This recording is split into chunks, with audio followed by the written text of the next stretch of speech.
Jalan ya.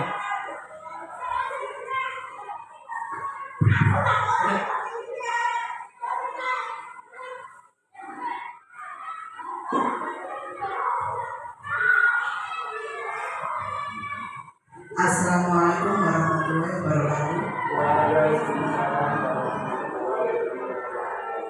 Yang terhormat Bapak Kepala Sekolah SD Negeri Kedekubu, yang terhormat rekan-rekan guru yang kami cintai dan juga kami banggakan. Marilah pertama-tama kita panjatkan puja dan puji syukur kehadirat Allah Subhanahu wa Ta'ala, karena limpahan dan hidayahnya lah kita semua dapat berkumpul di siang hari yang cerah ini dengan keadaan sehat walafiat tanpa halangan suatu apapun. Dalam acara sosialisasi budaya positif di SD Negeri Kedekubu. Selanjutnya tak lupa salawat serta salam yang selalu tercurah kepada junjungan kita Nabi Muhammad SAW. Semoga kelak kita mendapat syafaat di yaumul akhir. Amin amin ya rabbal alamin. Baiklah, kita akan masuk ke acara selanjutnya, yaitu sosialisasi budaya positif di SD Negeri Kedekubu yang akan disampaikan oleh Ibu Widi Astuti. Untuk waktu dan tempat dipersilakan.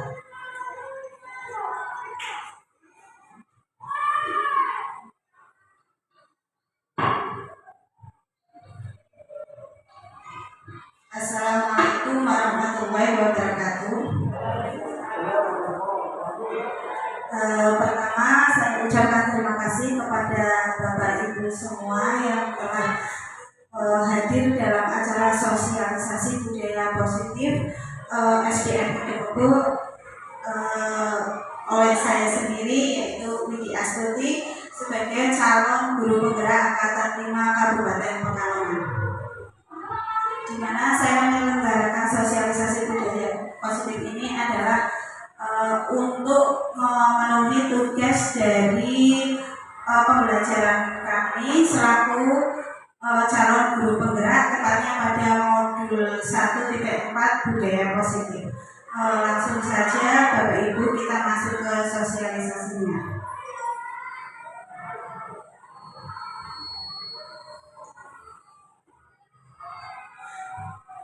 Saya ulang lagi, sebelum masuk ke sosialisasi, perkenalkan, nama saya Widi Astuti. Saya dari SDN Kedekubu. Saya sebagai calon guru penggerak Angkatan 5 Kabupaten Pekalongan. Di sini saya mendapat fasilitator oleh Ibu Mintarsih SPD MPD dan didampingi oleh pengajar praktek Ibu Inayah SPD.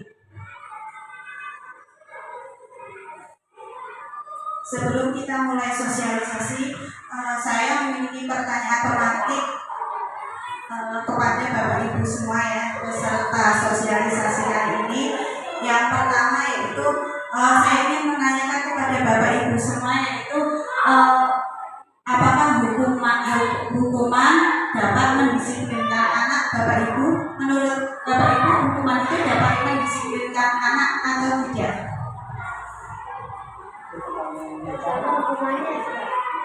Tergantung hukumannya ya. Nah, terus pertanyaan yang kedua, pemberian hukuman dengan hal positif seperti membaca atau membersihkan halaman sekolah dapat meningkatkan kedisiplinan anak. Itu bagaimana menurut Bapak Ibu semua? Setuju atau tidak setuju? Setuju ya. Nah, pertanyaan yang ketiga, memberi penghargaan dapat meningkatkan motivasi belajar anak. Anda setuju atau tidak setuju? Setuju ya. Nah, mari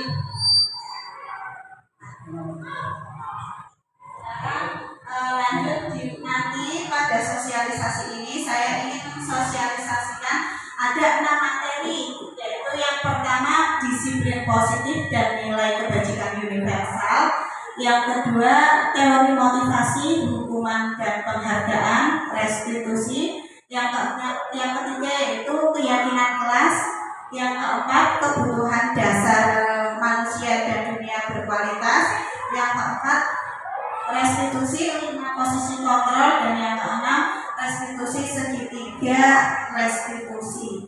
Nah, selanjutnya masuk ke pembelajaran yang pertama, yaitu disiplin positif dan nilai-nilai kebajikan universal. Nah, sebelum masuk ke modul 1, saya memiliki permainan untuk memantik panjenengan dalam sosialisasi ini. Nah, ceritanya begini Bapak Ibu. Ini berhubungan dengan kepala tangan ya. Ada A dan B, di mana A dan B itu misalkan itu Anda dan teman Anda ya. Nah, sobeklah secari kertas kecil, tuliskan benda atau sesuatu yang sangat berharga untuk Anda ya. Letakkan di salah satu tangan Anda dan genggam benda atau sesuatu tersebut dengan segala gaya. Buatlah sebuah kepala. Jadi ceritanya begitu ya. Nah, terus ini kasusnya, teman Anda B akan mencoba dengan sekuat tenaga dengan berbicara cara untuk meminta Anda memberikan benda tersebut. B itu bisa membujuk, bisa mengancam, bisa menghardik, bisa merayu, bisa menyuap, apa saja agar dapat membuka kepala tangan Anda. Jelas Bapak Ibu? Jelas. Nah, ya terima kasih. Nah, ini apa yang terjadi ya? Kira-kira apa yang terjadi kalau cerita itu dipraktekkan ya? Nah, di sini ada yang bersedia mempraktekkan cerita ini? Oh iya, Bu Rina sama Bu Widya ya. Nah, Bu Rina itu sebagai yang A ya, Bu Widya itu sebagai yang B ya. Bu Rina itu yang menulis di sobekan kertas kecil ya, Bu Widya yang merayunya untuk meminta itu. Ayo silakan, monggo Bu Widya, Bu Rinanya dirayu, bisa ke depan Bu Rina sama Bu Widya di depan saja biar kelihatan.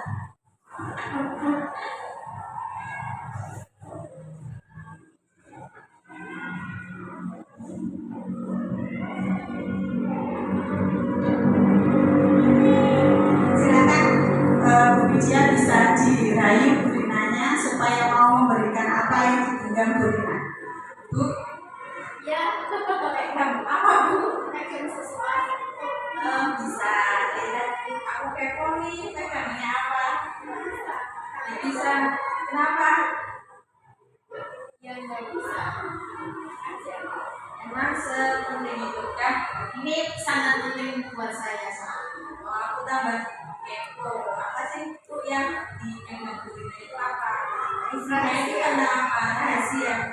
Rahasia tentang Rahasia. ayolah kasih tahu sedikit. No. Nggak akan. Nggak akan. Ih, pelit banget sih. Sudah dong Mbak, aku ingin tahu itu apa isinya. Enggak. Beneran ya, Bu? Nama mantan ya. Nama. Kenapa nggak boleh dikasih tahu? Nama mantan ada yang tahu soalnya. Jadi bukan rahasia. Apa itu berarti? Akan belum tahu. Apa itu Mbak? Ayolah Mbak. Nasi join. Kasih tahu saya, nanti kita jajan bakso bareng. Mau bakso? Apa wes kitanya? Kalau berat Itu sangat berarti daripada bakso. mau sakit berarti daripada bakso. Berarti apa ya? Selama sekali. Banyak tebak. Ayolah Mbak, kasih tahu Mbak, apa itu Mbak? No. No. Soalnya nggak ada apa, nggak bisa diganti sama apapun. Nggak bisa diganti dengan apapun. Apa ya berarti ya? Kira-kira ya. Masa bakso nggak mau? Some.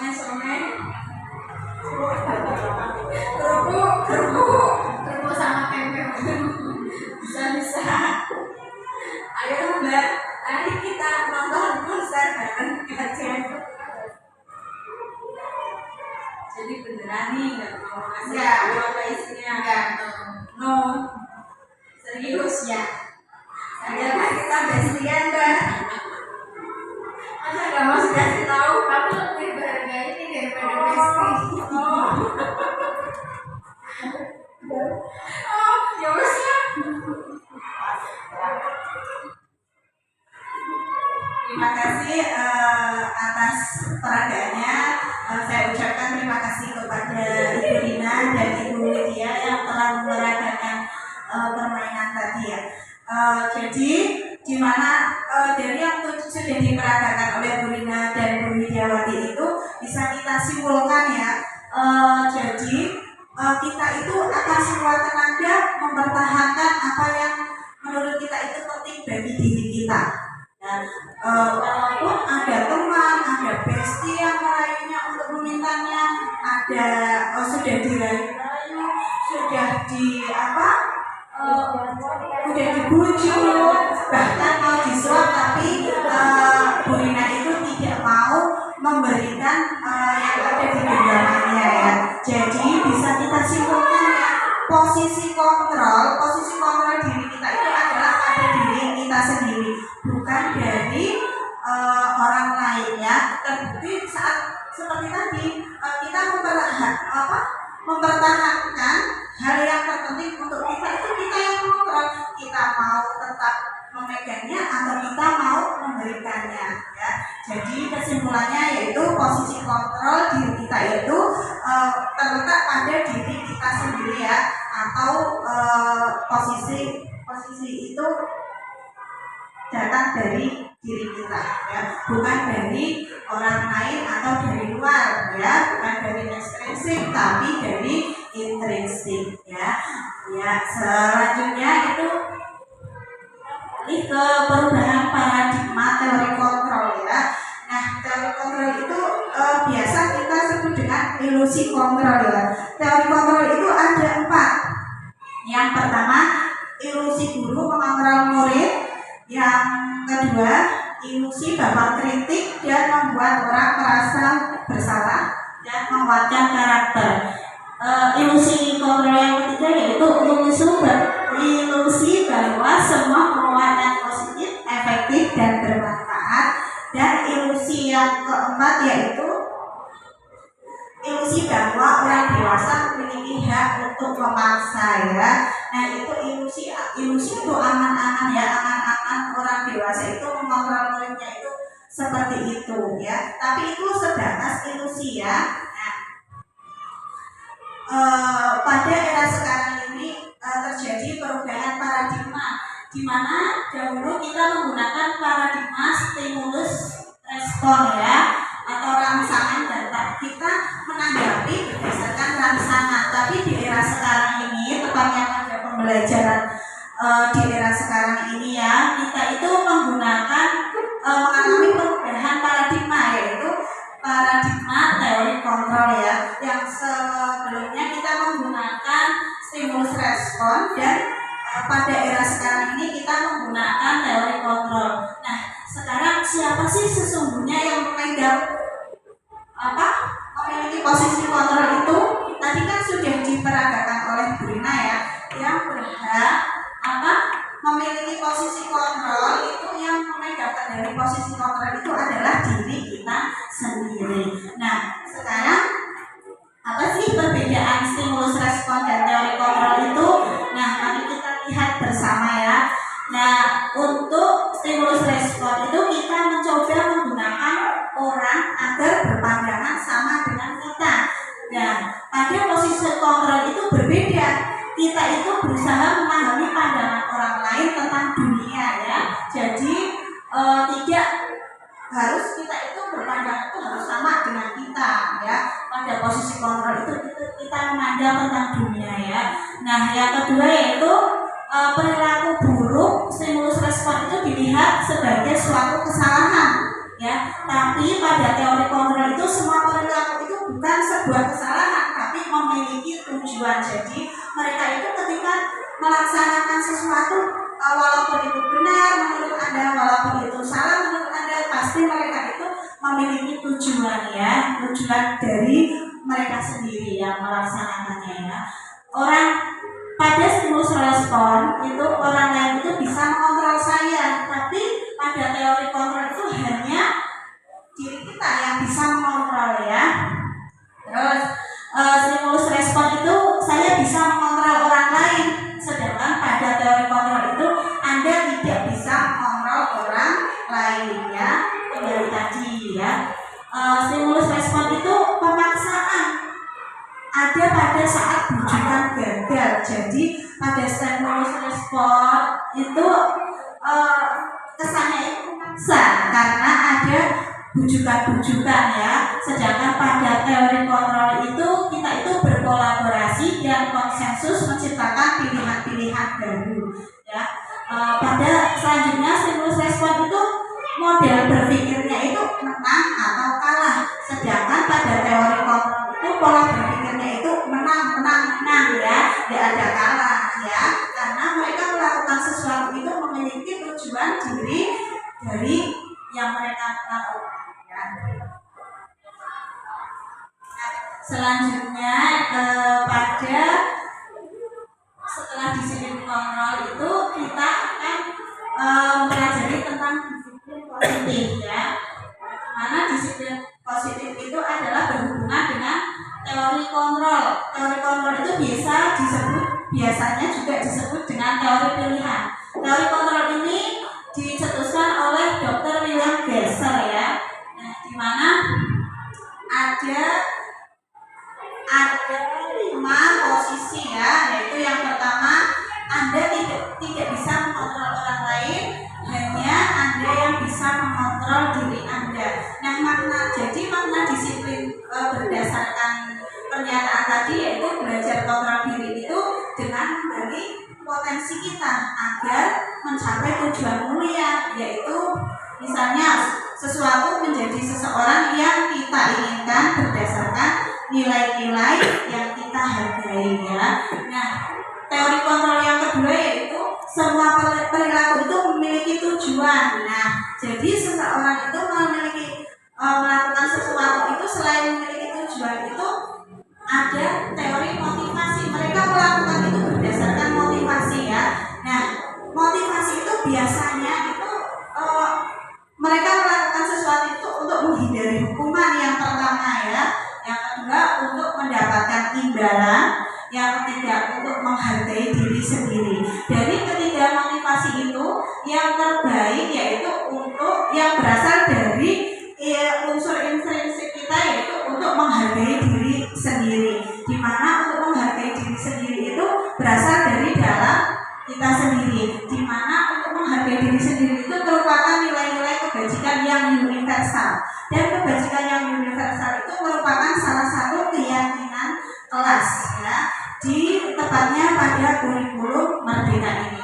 Lah kenapa yang dua yang untuk menghindari hukuman dan untuk mendapatkan imbalan kok tidak termasuk nilai-nilai yang universal? Ya itu karena menghindari hukuman dan untuk mendapatkan imbalan itu adalah bukan dari dalam diri mereka sendiri melakukan kegiatan, tapi berdasarkan dari luar ya. Jadi mereka melakukan sesuatu itu untuk apa?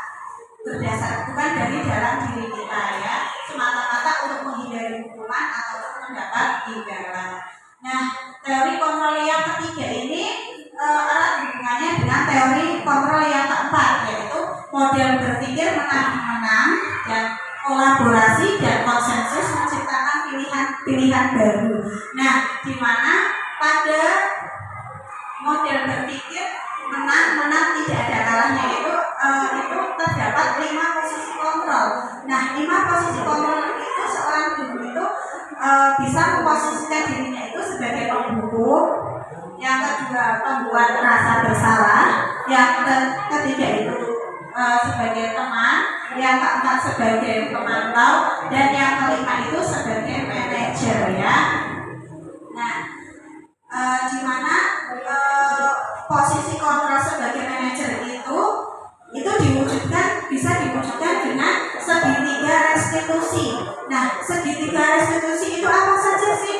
Nah, segitiga pertama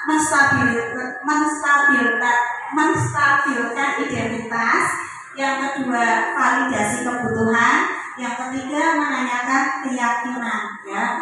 Nah, yang kelima yaitu teori kontrol yang kelima yaitu realitas atau kebutuhan kita berbeda ya. Kita berusaha memahami pandangan orang lain tentang dunia. Setiap orang itu memiliki gambaran yang berbeda, itu diwujudkan dengan 5 kebutuhan dasar manusia. Jadi 5 kebutuhan dasar manusia itu meliputi bertahan hidup, penguasaan, kasih sayang dan rasa diterima, kesenangan dan kebebasan. Itu adalah teori disiplin positif dari William Glasser. Nah, selanjutnya kita masuk, tadi kan Anda sudah saya paparkan tentang disiplin positif dari William Glasser ya. Nah, sekarang kita bahas disiplin dulu ya. Nah, apa makna disiplin itu? Nah, disiplin itu berasal dari bahasa Latin yaitu disiplina, yang artinya itu belajar ya. Makna asal dari kata ini berkonotasi dengan disiplin diri dari murid-murid Socrates dan Plato ya. Nah, yang ketiga, disiplin diri membuat orang menggali potensinya menuju sebuah tujuan apa yang dia hargai.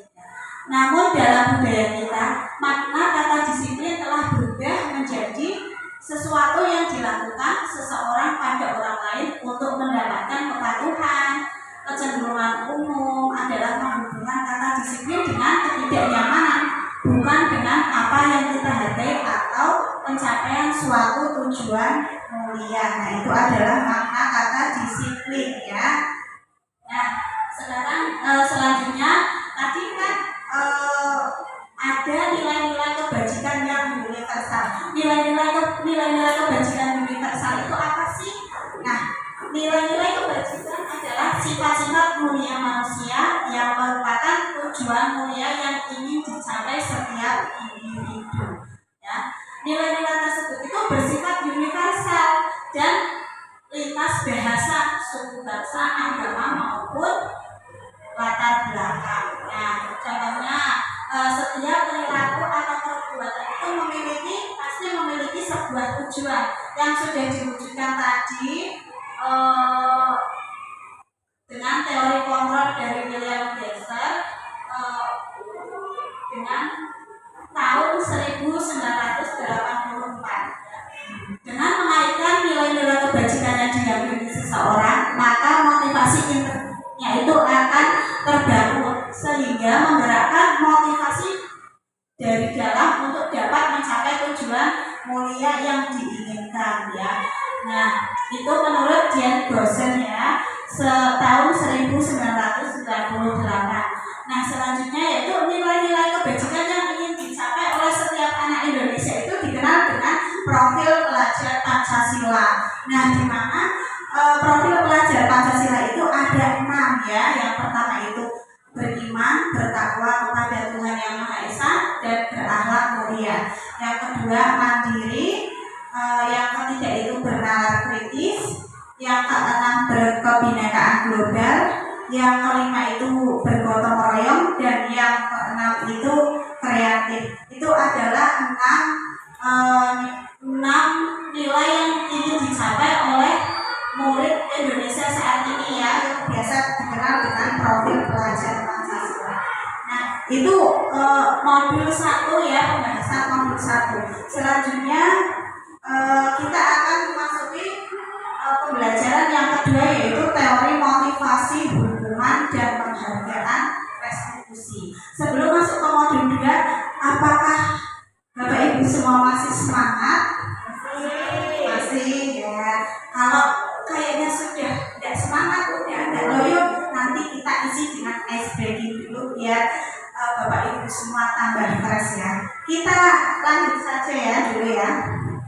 Nah, teori motivasi perilaku manusia. Jadi ada 3 motivasi perilaku manusia yang tadi sudah saya sebutkan ya. Nah, di sini akan kita jabarkan satu-satu ya. Teori motivasi yang pertama yaitu untuk menghindari ketidaknyamanan atau dari hukuman itu merupakan salah satu motivasi yang berasal bukan dari diri kita, yaitu dari luar, yang biasa disebut dengan motivasi eksternal. Nah, murid atau orang yang berpikir untuk yang melakukan sesuatu itu untuk menghindari ketidaknyamanan atau hukuman itu, biasanya mereka itu memiliki pertanyaan untuk dirinya. Nah, contohnya seperti ini misalnya, apa yang terjadi apabila saya melakukannya, itu biasanya bertanya pada dirinya itu seperti itu. Nah, kalau di pikirannya itu, saya takut nanti saya akan dihukum, jadi mereka itu akan melaksanakan tindakan-tindakan tapi tidak berasal dari dirinya sendiri, yaitu dari karena takut hukuman, ya. Itu berarti merupakan motivasi eksternal, ya, bukan dari dirinya sendiri. Nah, motivasi yang kedua yaitu untuk mendapatkan imbalan dari orang lain atau institusi. Nah, jadi kita melakukan sesuatu itu berdasarkan kita itu mengharapkan imbalan, ya, mengharapkan imbalan atau penghargaan dari orang lain. Nah, itu juga bukan termasuk motivasi yang berasal dari diri kita sendiri, ya. Itu adalah motivasi yang berasal dari luar. Itu tidak baik, ya. Di era sekarang ini motivasi yang berasal dari luar itu kita itu harus berusaha menghilangkannya agar semua murid-murid kita itu melakukan sesuatu itu berdasarkan dari motivasi dirinya sendiri, ya. Nah, motivasi yang ketiga yaitu untuk menghargai dirinya sendiri. Nah, motivasi untuk menghargai dirinya sendiri itu merupakan salah satu motivasi internal, ya, karena itu berasal dari dirinya sendiri. Oh, aku mau melakukan sesuatu ini karena ini sebagai tanggung jawab saya. Ini saya melakukan ini saya ini menghargai diri saya sendiri. Nah, itu merupakan salah satu motivasi internal, ya. Orang dengan yang memiliki tujuan itu menghargai untuk dirinya sendiri itu biasanya mereka itu memiliki pertanyaan untuk dirinya sendiri. Nah, biasanya mereka itu menanyakan ini, saya akan menjadi orang yang seperti apa bila saya melakukannya. Jadi misalnya, aku melakukannya ini, aku besok ya jadi seperti ini, itu berarti berasal dari dalam dirinya sendiri atau motivasi instruksi, ya. Jadi ketiga motivasi ini yang perlu kita kembangkan yaitu motivasi yang ketiga, yaitu untuk menghargai dirinya sendiri. Nah, sebelum kita masuk ke materi berikutnya, nah itu motivasi diri, ya, motivasi yang berasal dari dalam diri kita sendiri atau biasa disebut dengan motivasi intrinsik. Nah, ini Bapak Ki Hajar Dewantara, itu Bapak Pendidikan Indonesia, ya.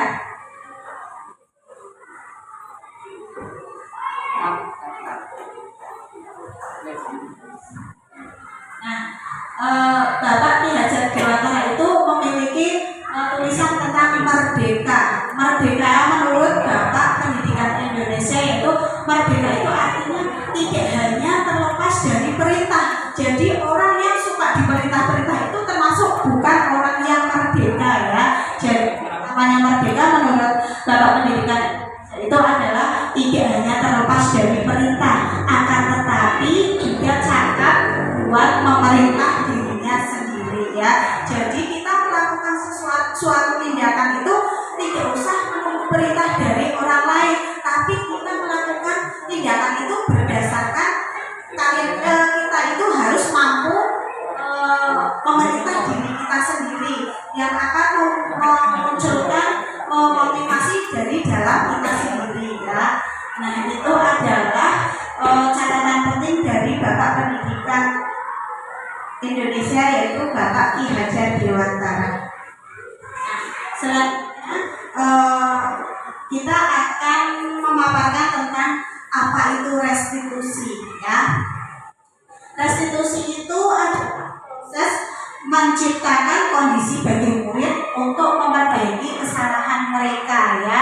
Jadi yang namanya restitusi ini adalah hal yang mungkin asing bagi telinga kita, ya, karena ini adalah hal baru ya.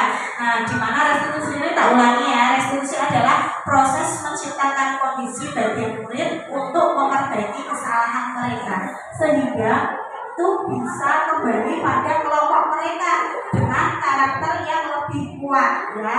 Nah, restitusi juga merupakan proses kolaborasi yang mengajarkan murid untuk mencari solusi untuk masalah mereka dan membantu murid berpikir tentang orang seperti apa yang ingin menjadi atau tujuan mulia dan bagaimana harus memperlakukan orang lain. Nah, itu saya kutip dari dosen pada tahun 2004. Nah, ada 9 ciri-ciri restitusi ya. Yang pertama itu restitusi itu bukan untuk menebus kesalahan, namun untuk belajar dari kesalahan. Jadi yang namanya restitusi itu bukan menebus kesalahan ya, tapi untuk belajar dari kesalahan ya, yang mereka sadar sendiri ya, yang akan timbul dari motivasi intrinsik tadi. Nah, yang kedua restitusi itu memperbaiki hubungan. Yang ketiga itu restitusi itu tawaran bukan paksaan. Jadi ketika kita mau membuat restitusi dengan murid kita itu tidak boleh menentukan sendiri terus diberikan kepada murid. Itu seolah-olah itu murid itu akan terpaksa dengan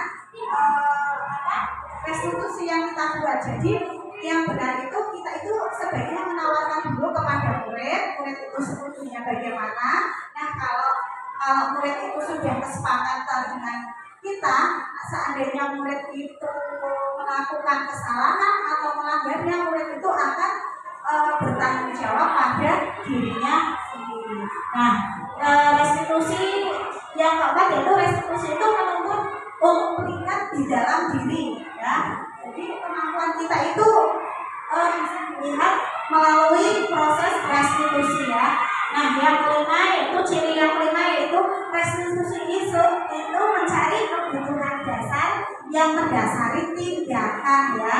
Jadi anak-anak itu melakukan tindakan itu pasti ada alasannya, ada motivasinya ya. Tidak semata-mata mereka itu melakukan itu langsung melakukan, tidak berpikir dahulu ya. Jadi semua itu pasti ada yang mendasari tindakannya. Nah, ciri yang keenam yaitu restitusi diri adalah cara yang paling baik ya. Nah, yang ketujuh, restitusi itu fokus pada karakter bukan tindakan.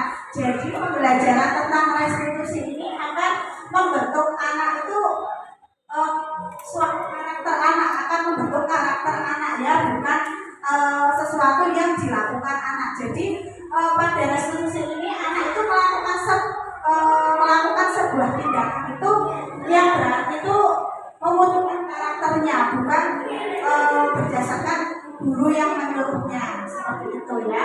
Nah, ciri yang ke-8 yaitu restitusi itu fokus pada solusi. Nah, jadi ketika ada masalah itu kita selesaikan itu dengan cara restitusi, yaitu dengan mencari fokus pada solusi permasalahan ya. Nah, yang ciri yang ke-9 yaitu restitusi itu mengembalikan murid yang berbuat salah pada kelompoknya. Jadi ketika ada murid yang melakukan kesalahan, sebaiknya kalau sudah tertanam atau murid itu sudah memiliki karakter, murid itu akan sadar sendiri, oh aku melakukan seperti ini berarti saya harus menanggung konsekuensinya. Jadi tidak perlu guru itu menghukum murid. Menghukum murid itu pada pembelajaran pada era sekarang itu tidak dibenarkan ya. Yang benar yaitu murid itu melakukan itu berdasarkan konsekuensi dan disiplin positif ya. Dan di mana misalnya jadi nanti misalkan ada murid yang melakukan kesalahan itu kan berarti nanti mereka itu harus menanggung konsekuensinya yang telah kita sepakati tadi, yang telah kita tawarkan tadi ya. Nah, terus selanjutnya itu adalah materi dari modul yang kedua. Selanjutnya kita akan ke modul yang ketiga yaitu tentang keyakinan kelas. Masih semangat Bapak Ibu? Lanjut. Sebelum ya lanjut maraton Pak ya, langsung. Nah, sebelum kita masuk ke modul 3, sekarang saya memiliki pertanyaan untuk Bapak Ibu semua ya.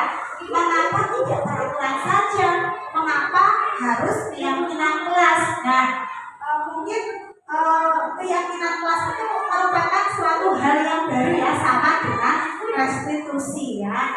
Nah, sekarang saya memiliki pertanyaan untuk Bapak Ibu semua ya. Yang pertama yaitu mengapa kita memiliki peraturan harus menggunakan helm bila mengendarai kendaraan roda 2. Kira-kira mengapa Bu? Itu untuk apa sih kok kita itu harus memakai helm? Untuk apa? Untuk keselamatan ya.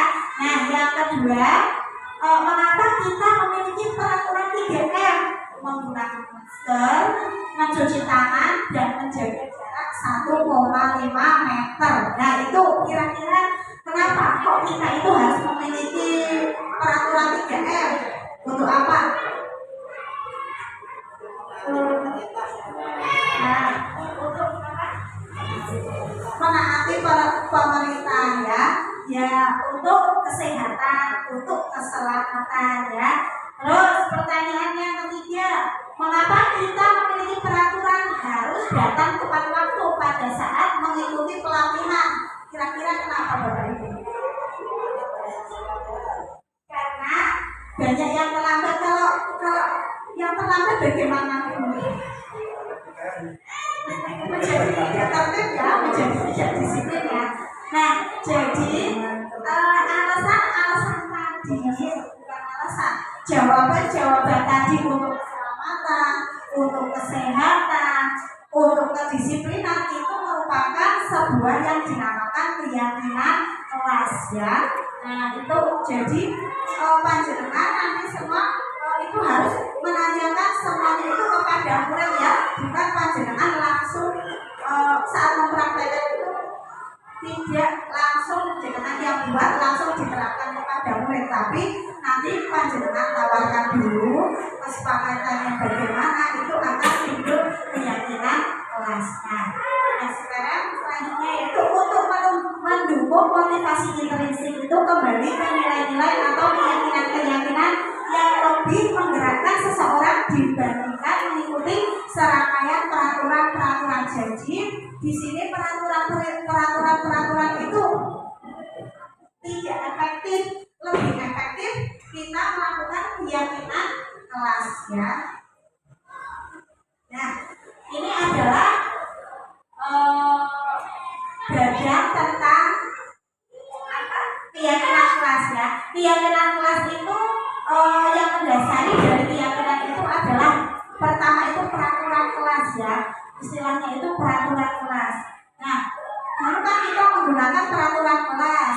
Nah, peraturan kelas itu kalau zaman dulu ya, itu kan peraturan itu biasanya dibuat oleh sekolah, dibuat oleh guru. Tapi sekarang peraturan kelas itu kita buat itu dengan kesepakatan guru, kepala sekolah, yang semua warga sekolah termasuk murid.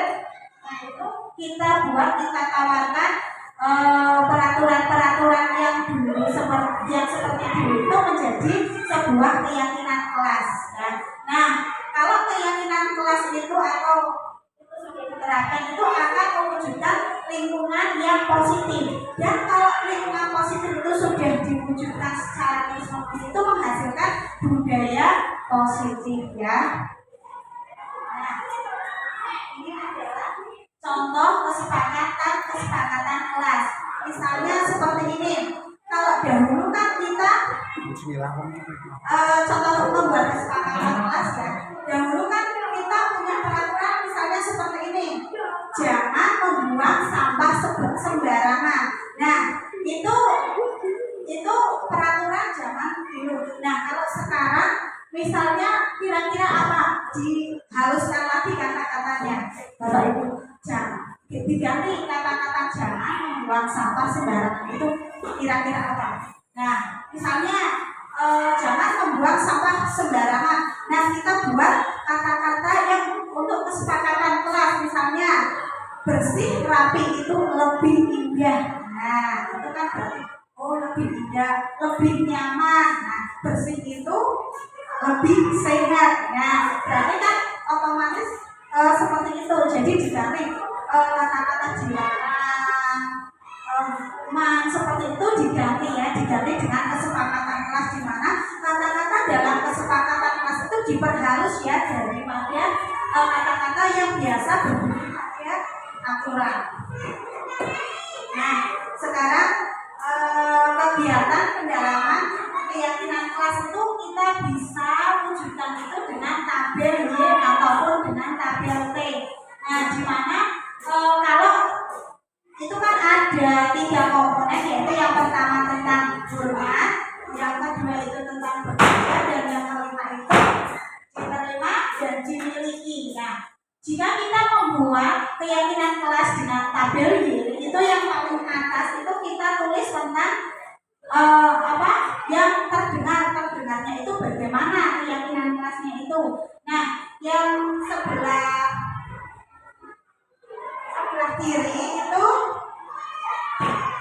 nah itu terlihatnya, dan sebelah kanan itu perilakunya.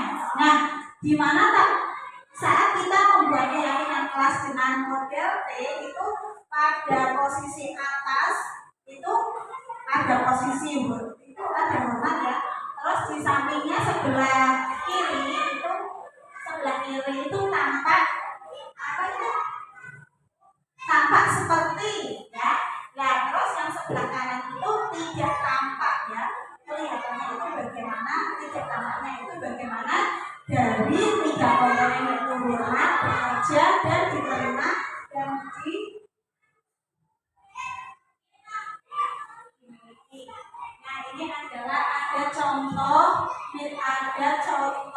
keyakinan kelas dengan tabel Y ya.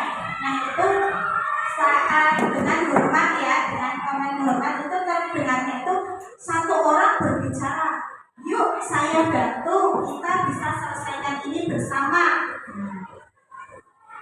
Terima, tolong ya, permisi, nah, boleh saya pinjami. Nah, itu adalah kata-kata yang terdengar. Nah, terdengarnya itu bagaimana ya kalau Anda membuat keyakinan kelas itu bagaimana dengan model Y. Nah, pada posisi ini ya, posisi yang terlihatnya itu yang secara terlihatnya itu bagaimana. Nah, contohnya berempati terhadap perasaan orang lain itu adalah kan kita bisa lihat ya, kok keadaannya kok kasihan, itu kan bisa terlihat. Misalnya seperti itu, memegang barang milik orang lain hanya dengan izinnya ya. Jadi kita itu kalau memegang berarti kan kita itu melihat ya memegang berarti kita kalau mau memegang barang milik orang lain itu kita itu harus meminta izin kepada yang punya dulu ya. Yang ketiga itu mendengarkan dengan seksama. Yang keempat senantiasa berbuat baik dan berbagi. Nah, pada perilaku itu bisa diwujudkan dengan tersenyum ramah. Itu merupakan sebuah perilaku ya. Terus memberikan salam, hormat, meletakkan tangan di dada. Nah, itu kan merupakan perilaku ya. Nah, memberikan ruang bekerja, postur tubuh yang tenang. Nah, postur tubuh yang tenang itu adalah merupakan salah satu perilaku ya.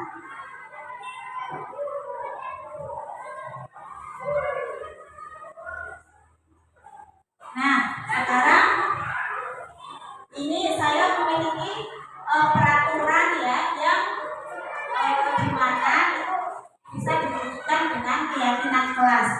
Nah, peraturan yang pertama yaitu selalu kembalikan buku ke tempatnya. Itu peraturannya seperti itu. Nah, mereka itu melakukannya itu merupakan bila diwujudkan dengan keyakinan kelas itu mereka itu melaksanakan tanggung jawab ya. Nah, peraturan yang kedua misalnya dilarang mengganggu orang lain. Nah, bisa diwujudkan dengan keyakinan keyakinan kelas itu merupakan menghormati orang lain ya. Terus peraturan yang ketiga yaitu hadir di sekolah 15 menit sebelum pembelajaran dimulai. Itu merupakan salah satu keyakinan kelas tentang menghormati orang lain dan berkomitmen. Nah, contoh peraturan yang keempat yaitu dilarang melakukan kekerasan. Nah, dilarang melakukan kekerasan itu merupakan salah satu keyakinan dari keselamatan dan menghormati orang lain ya. Contoh peraturan yang kelima yaitu dilarang menggunakan narkoba ya. Dilarang menggunakan narkoba itu ada salah satu nilai keyakinan kelas yaitu tentang kesehatan ya.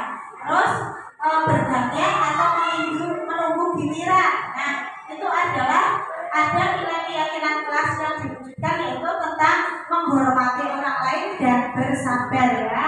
Terus gunakan masker itu adalah peraturan ya, dan bisa diwujudkan dengan keyakinan kelas yaitu dengan kesehatan dan keselamatan. Jadi ada tujuannya ya. Terus peraturan yang berikutnya yaitu jangan berlari di kelas atau koridor. Nah, itu berarti nilai keyakinan yang didapat dari jangan berlari di kelas atau koridor itu adalah untuk menjaga keselamatan dan keamanan. Nah, sekarang ini saya ingin tanya kepada Bapak Ibu guru semua ya. Menurut Bapak Ibu guru ini termasuk hukuman atau konsekuensi ya. Saya bacakan pertanyaannya, nanti Bapak Ibu dianalisis ya. Ini itu sebuah hukuman atau konsekuensi ya. Nah, mencatat 100 kali di dalam buku kalimat saya tidak akan terlambat lagi karena terlambat sekolah. Ini merupakan hukuman atau konsekuensi? Hukuman ya, karena dia terlambat sekolah, dia dihukum dengan menulis kalimat 100 kali ya. Nah, tindakan guru yang kedua yaitu lari mengelilingi lapangan basket 2 kali karena terlambat hadir di sekolah. Itu termasuk hukuman atau konsekuensi? Hukuman atau konsekuensi? Hukuman ya, karena dia terlambat terus dihukum ya, atau mengelilingi dia 3 kali. Terus tindakan guru yang ketiga itu murid diminta untuk push up 15 kali karena tidak menggunakan masker ke sekolah. Nah, itu termasuk hukuman atau konsekuensi Bapak Ibu? Hukuman ya. Terus tindakan guru yang keempat yaitu menggantikan kertas tugas teman yang telah dicoret-coret. Menggantikan kertas teman yang telah dicoret-coret itu merupakan hukuman atau konsekuensi? Konsekuensi ya. Terus membersihkan tumpahan air di meja tulis karena tersenggol pada saat belajar, itu merupakan hukuman atau konsekuensi? Konsekuensi ya. Meminta murid tidak mengenakan sepatu seharian di sekolah karena tidak mengenakan sepatu hitam, itu merupakan hukuman atau konsekuensi? Hukuman ya. Terus, nah ini ada lanjut nih. Lari mengelilingi lapangan basket 2 kali karena terlambat 10 menit untuk pelajaran PJOK. Itu termasuk hukuman atau konsekuensi? Hukuman. Nah, konsekuensi apa hukuman? Dan ada yang berpendapat itu adalah sebuah hukuman, ada yang berpendapat itu sebuah konsekuensi. Nah, mari kita bahas bersama ini yang pertanyaan yang langsung yang terakhir ya. Nah, di mana pada pelajaran PJOK itu biasanya anak-anak itu sebelum melakukan kegiatan itu biasanya anak-anak itu melakukan pemanasan biasanya dengan mengelilingi lapangan. Itu mengelilingi lapangan Pak sebelum melakukan pembelajaran PJOK itu adalah hal yang biasa ya. Jadi walaupun mereka itu terlambat, mereka akan mengelilingi. Mereka yang tidak terlambat juga akan mengelilingi lapangan. Itu pada pembelajaran PJOK ya. Jadi lari mengelilingi lapangan basket merupakan konsekuensi ya. Kemudian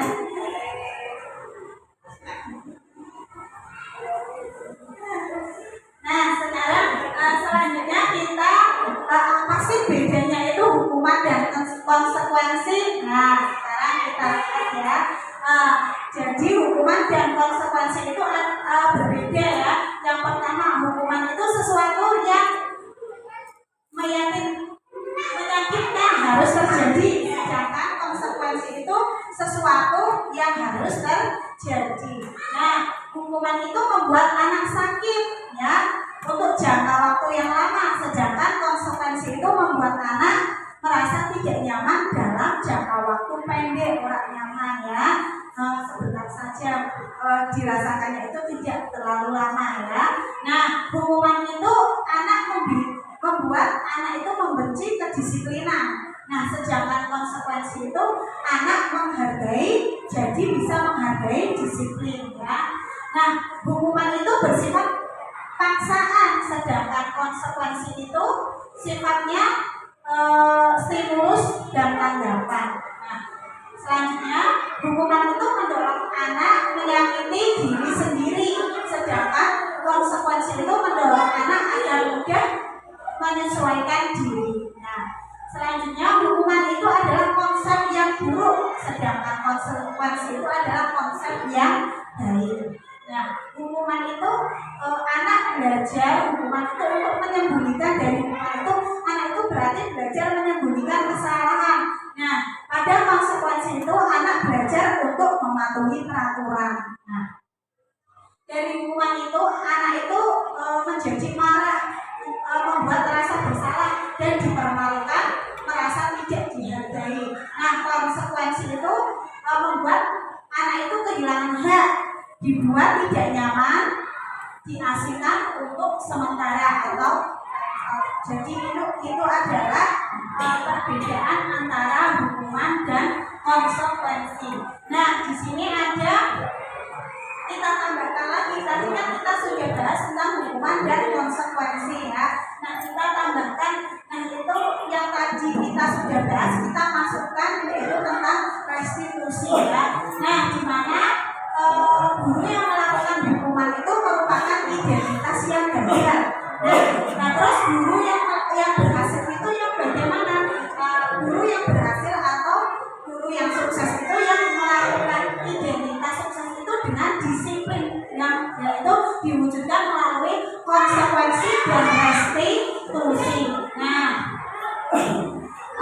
ini adalah ada perbedaan tentang hukuman, konsekuensi dan restitusi ya. Tadi kan sudah dibahas ya perbedaannya tentang hukuman dan konsekuensi. Ini kita langsung tambahkan itu dengan restitusi ya. Kalau tadi hukuman itu sesuatu yang menyakitkan, jadi kalau konsekuensi itu sesuatu yang harus terjadi, restitusi itu adalah merupakan pilihan ya. Nah, pada hukuman itu tidak nyaman untuk murid. Nah, kalau konsekuensi itu tidak nyaman untuk murid dalam jangka waktu yang pendek ya. Kalau restitusi itu tidak membuat anak itu tidak nyaman, tapi malah memuatkan untuk murid atau anak dalam jangka waktu yang panjang ya. Nah, pada hukuman itu korbannya itu akan hilang ya. Pada konsekuensi itu korban itu diabaikan, dan pada restitusi itu korban itu akan mendapat ganti ya. Nah, selanjutnya itu hukuman itu adalah murid atau anak yang akan tersakiti. Nah, pada konsekuensi itu adalah murid atau anak itu dibuat tidak nyaman. Kalau restitusi itu bedanya murid atau anak itu akan mendapat penguatan ya. Nah, perilaku hukuman itu biasanya anak itu pasif, agresif itu meningkat ya. Nah, pada konsekuensi itu penguatan hanya bertahan dalam jangka waktu yang pendek, dan pada waktu restitusi itu masalah itu akan terpecahkan ya. Terus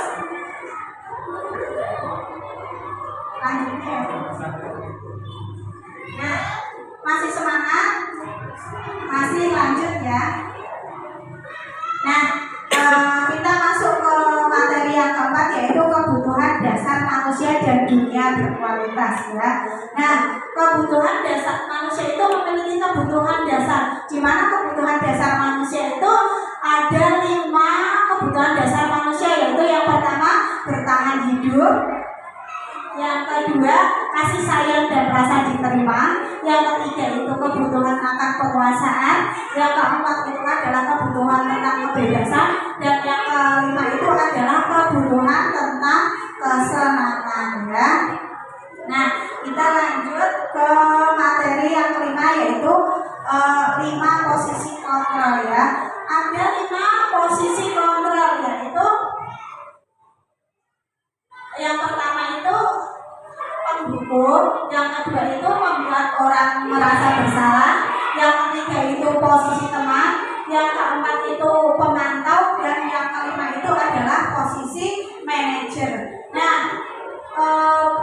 biasanya pada posisi penghukum dan membuat orang merasa bersalah itu merupakan biasanya itu salah satu identitas, itu adalah salah satu identitas ganda, karena itu berasal dari kontrolnya itu berasal dari luar, bukan dari dalam diri kita sendiri. Nah, untuk posisi kontrol teman dan pemantau itu adalah bisa merupakan salah satu identitas keberhasilan atau kesuksesan. Nah, walaupun posisi kontrol ini juga berasal dari luar, tapi ini itu masih ada nilai positifnya ya. Nah, yang posisi kontrol yang kelima itu adalah manajer, di mana posisi manajer atau kontrol manajer ini adalah identitas keberhasilan atau kesuksesan, atau posisi manajer ini adalah berasal dari kontrol dalam diri kita sendiri. Nah, contoh posisi penghukum ya, guru pembuat ya, ini biasanya guru itu menghardik, membujuk, nunjuk, menyakiti, atau menyindir, itu termasuk menghukum. Itu kalau guru melakukan seperti itu berarti guru itu menghukum ya, menghukum muridnya. Nah, sekarang pada posisi pembuat orang merasa bersalah itu biasanya guru itu berbuat ya, cara mengatakan seharusnya kamu itu harus begini. Nah, misalnya seperti itu, ibu itu kecewa karena kamu itu seperti ini, misalnya seperti itu membuat anak itu menjadi merasa bersalah ya. Itu berasal dari kontrol luar ya. Nah, sekarang pada posisi teman itu guru itu biasanya membuat alasan-alasan untuk muridnya ya. Nah, pada posisi teman ini biasanya guru itu berkata seperti ini, ayo kerjakan, jangan males-malesan, kasihan sama ibu. Ibu kan dari tadi sudah mengajak kamu, masa kamu tidak mengerjakan? Nah, itu adalah misalnya seperti itu ya. Nah, itu adalah yang guru katakan pada posisi teman. Nah, pada posisi pemantau itu yaitu biasanya guru itu menghitung atau mengukur. Nah, biasanya guru itu pada posisi pemantau itu guru itu berkata itu apa peraturannya. Nah, itu adalah biasanya yang dikatakan oleh guru pada posisi pemantau. Nah, pada posisi kontrol yang kelima yaitu pada posisi manajer. Pada posisi manajer ini biasanya guru itu menanyakan tentang pertanyaan-pertanyaan. Nah, biasanya guru itu mengatakan seperti ini, apa yang kita yakini? Nah, misalnya apa yang bisa kau jalankan untuk memperbaiki masalah ini. Jadi ketika ada anak yang melakukan kesalahan itu, guru itu ketika berada pada posisi manajer itu, guru itu tidak langsung menghukum, tapi guru itu menanyakan tentang beberapa pertanyaan tentang alasan itu ya. Jadi misalnya seperti ini, apa yang bisa kalian kerjakan untuk apa yang bisa kau kerjakan untuk memperbaiki masalah ini, misalnya seperti itu. Nah, hasilnya ya, jika guru itu menerapkan posisi penghukum itu, hasilnya itu murid itu akan memberontak, menyalahkan orang lain dan juga suka berbohong ya. Karena mereka itu berbohong, pikirannya mereka berbohong itu demi kebaikan untuk menghindari hukuman. Nah, hasil dari membuat orang merasa bersalah itu akan menghasilkan murid yang menyembunyikan, menyangkal atau berbohong. Nah, ini juga sama ya, sama-sama nanti ujung-ujungnya itu untuk menghindari itu anak itu akan jadi berbohong. Nah, hasil dari guru yang memposisikan diri itu sebagai teman, yaitu anak itu akan merasa ketergantungan dengan guru. Jadi anak itu akan mengerjakan sesuatu itu kalau dibujuk oleh guru. Jadi ketika guru itu misalnya suatu saat guru itu ada halangan tidak bisa hadir di sekolah dan tidak bisa membujuk muridnya, anak itu tidak akan mengerjakan jika guru itu tidak hadir di sekolah. Jadi pada posisi teman itu akan membuat murid itu ketergantungan kepada kita. Nah, pada posisi kontrol yang keempat, yaitu hasilnya itu akan menyesuaikan diri bila diawasi. Jadi anak-anak itu akan mengerjakan sesuatu itu jika diawasi. Jika tidak diawasi, anak-anak itu tidak akan mengerjakan ataupun menyelesaikan tugas yang kita berikan. Nah, hasil dari kita menerapkan posisi manajer yaitu menjadikan murid itu menguatkan pribadinya ya. Nah, kaitannya dengan dunia berkualitas, pada posisi penghukum itu murid meletakkan guru di luar dunia berkualitas ya. Nah, pada posisi orang merasa bersalah itu kaitannya dengan dunia, yaitu murid meletakkan guru di dalam dunia berkualitas juga.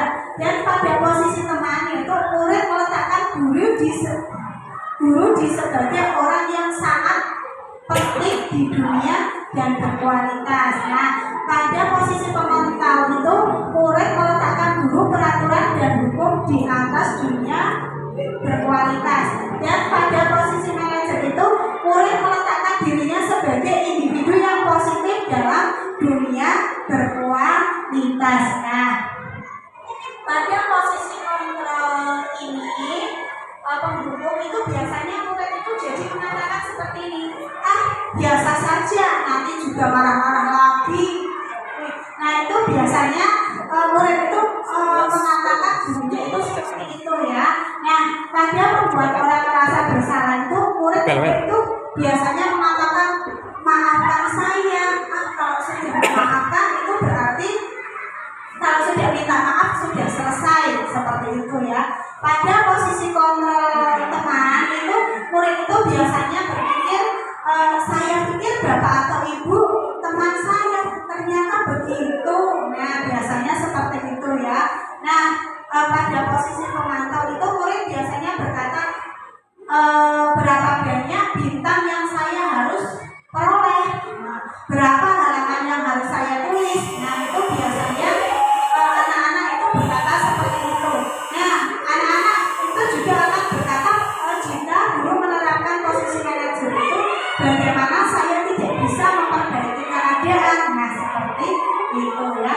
Nah, dampaknya jika guru itu menerapkan posisinya itu sebagai penghukum itu, anak itu akan mengulangi kesalahannya lagi. Nah, jika guru itu memposisikan sebagai pembuat orang bersalah itu, murid itu akan merasa rendah diri.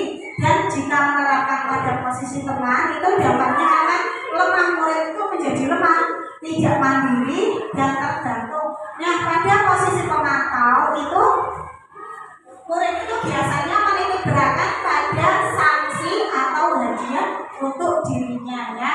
Dan pada posisi manajer itu dampaknya itu mengevaluasi diri, bagaimana cara memperbaiki diri. Nah, sekarang saya memiliki pertanyaan-pertanyaan Bapak Ibu. Ini sudah saya jawab, tapi bisa Bapak Ibu jawab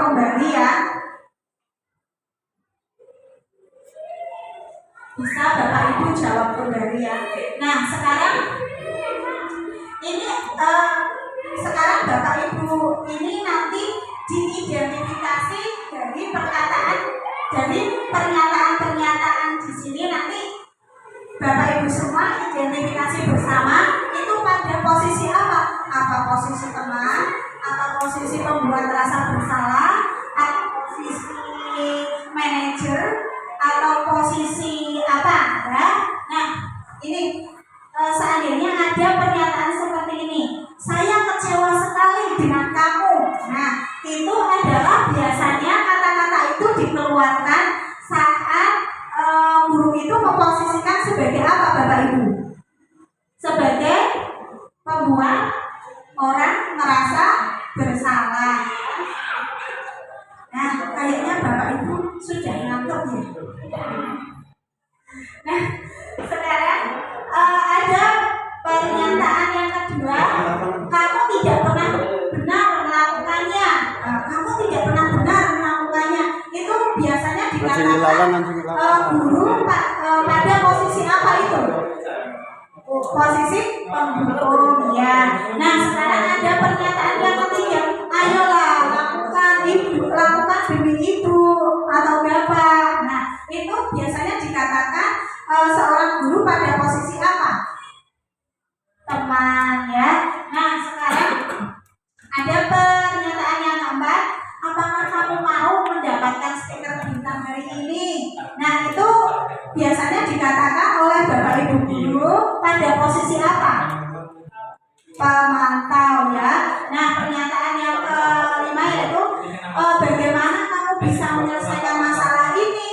Nah kata-kata itu biasanya dikatakan oleh guru pada posisi apa? Manajer ya. Terus kamu selalu yang paling terakhir. Nah itu adalah kata-kata yang dikatakan guru pada posisi apa? Penghukum ya. Nah kita lanjut ya Bu, satu materi lagi yaitu materi yang terakhir yaitu tentang segitiga restitusi. Di mana segitiga restitusi itu ada 3 tahapan. Yang pertama yaitu validasi kebutuhan ya. Validasi kebutuhan itu yang isinya itu kamu tentu punya yang isinya itu tentang alasan mengapa melakukan itu, dan yang kedua adalah cara yang lebih efektif untuk mendapatkan apa yang kamu butuhkan ya. Nah langkah yang kedua dari segitiga restitusi itu adalah menanyakan keyakinan ya. Bagian dari menanyakan keyakinan itu kita itu harus mengidentifikasi tentang nilai-nilai apa yang kita sepakati. Selain itu kita juga ingin menjadi orang yang seperti apa ya. Kita kembalikan kepada murid, kita tawarkan kepada murid, kita tanyakan kepada murid bagaimana jawaban murid dan diwujudkan dengan kesepakatan yang menjadi keyakinan kelas ya. Nah dari langkah yang ketiga dari segitiga restitusi itu adalah menstabilkan identitas. Nah menstabilkan identitas itu setiap orang itu pasti melakukan kesalahan ya. Jadi kamu bukan satu-satunya orang yang melakukan ini. Jadi ada orang lain yang melakukan ini. Nah ini adalah mari kita bahas satu persatu tentang menstabilkan identitas ya. Nah di mana menstabilkan identitas itu adalah untuk membuat anak yang merasa gagal karena berbuat salah menjadi positif terhadap dirinya. Nah biasanya guru itu berkata seperti ini, berbuat salah itu hal yang manusiawi. Nah itu adalah contoh kata menstabilkan identitas ya. Tidak ada manusia yang sempurna. Bapak Ibu juga buat salah. Nah kita pasti bisa menyelesaikan permasalahan ini. Nah Bapak Ibu tidak tertarik untuk mencari tahu siapa yang benar, siapa yang salah. Bapak Ibu lebih tertarik untuk menyelesaikan masalah. Nah, selanjutnya yaitu kata-kata yang biasa digunakan guru untuk menstabilkan identitas, yaitu kalau kamu menyalahkan dirimu sendiri terus-menerus, apakah kamu bersikap baik pada dirimu sendiri? Nah, itu adalah kata-kata guru yang biasa digunakan untuk menstabilkan identitas. Nah, langkah restitusi yang kedua yaitu validasi kebutuhan, di mana validasi kebutuhan itu bertujuan untuk membantu siswa mengenali basic need atau kebutuhan yang ingin dipenuhinya ketika melakukan kesalahan itu. Nah, pada dasarnya setiap tindakan manusia itu memiliki tujuan, yaitu tujuannya adalah memenuhi basic needs itu. Nah, apakah itu power, apa itu freedom, apa itu love and belonging, and fun and survival. Nah, biasanya pada validasi kebutuhan ini, biasanya guru itu mengatakan, kamu bisa saja kan melakukan hal yang lebih buruk, tapi kamu tidak melakukannya kan? Nah, itu adalah salah satu kata-katanya ya. Kamu pasti punya alasan mengapa kamu melakukannya. Apa yang penting bagi kamu? Kamu boleh tetap berusaha menjaga sikap itu, tapi tambahkan sikap yang lain, yang baru. Maukah kamu belajar cara lain untuk mendapatkan yang kamu butuhkan tanpa harus memukul? Nah, kata-kata yang terakhir biasa digunakan yaitu, apakah kamu bisa melakukan dengan lebih baik besok lagi? Nah, itu adalah yang biasanya guru katakan ketika proses validasi data. Nah, langkah yang ketiga restitusi itu adalah menanyakan keyakinan. Gimana menanyakan keyakinan itu bertujuan untuk melihat anak melihat kesalahannya dihubungkan dengan norma sosial dan nilai-nilai yang mendasari manusia berinteraksi dengan orang lain. Nah, pada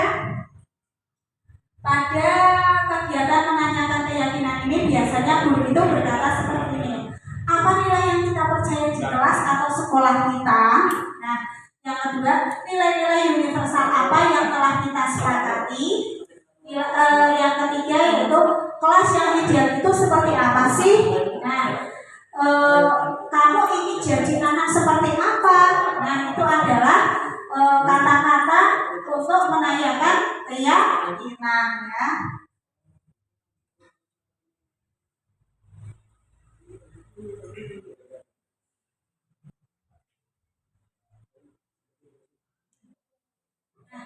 Sekian pemaparan sosialisasi budaya positif dari saya. Apabila ada Bapak Ibu guru yang mau menanggapi atau bertanya kepada Bapak Ibu, dipersilahkan. Terima kasih untuk Ibu ini, monggo Bapak Ibu. Kiranya ada yang perlu ditanyakan, langsung saja. Terima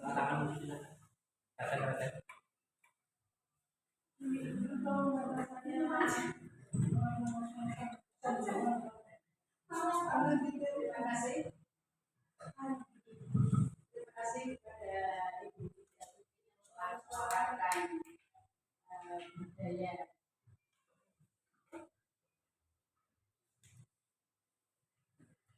Terima kasih kepada Ibu Didi yang telah memaparkan budaya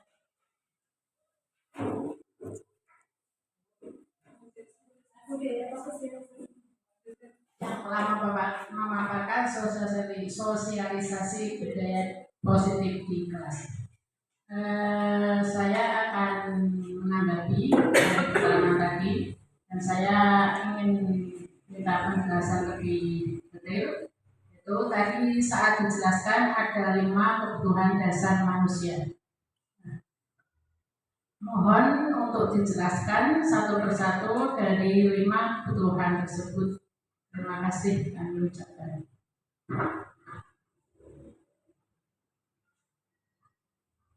Terima kasih atas pertanyaannya dari Bu Siti Juwaria.